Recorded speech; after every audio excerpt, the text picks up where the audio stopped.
Tai man tai kaip tau sekasi vasarą leisti? Ar daug ilsiesi? Daug ilsiuosi. Pasilsėjau, jau atsibodo atostogas. Galėčiau pradėti krepšinį žaisti. Tai pradėjai jau kažką mankštintis? Pradėjau. Ir kaip tritaškiai lenda? Tritaškiai, nežinau, baisiausiai buvo pradėti bėgioti. Galvojau, širdį pamesiu krepšinio. Bet paskiau po poros kartų pramušiau tą krepšinio širdį, dabar jau normaliai. Jau plaka dabar visų ritmu. Taip. Ne? Tai, žiūrėk, į rinktinę grįž dabar daug visokių vyrukų, kuriuos jau vis spėjom primiršti. Pasilgai Dariaus, brolių ir kitų Kaukieno. Ką žinau, pasilgai, nepasilgai.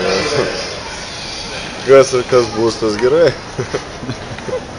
Čia mes netokie, kad pasilgtume vienas kito.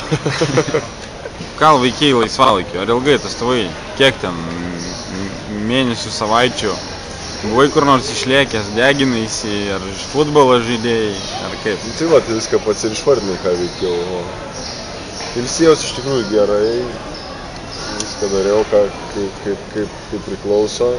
Ir tikrai pailsėjau, taip kad galima pradėti ruoštis, dirbti.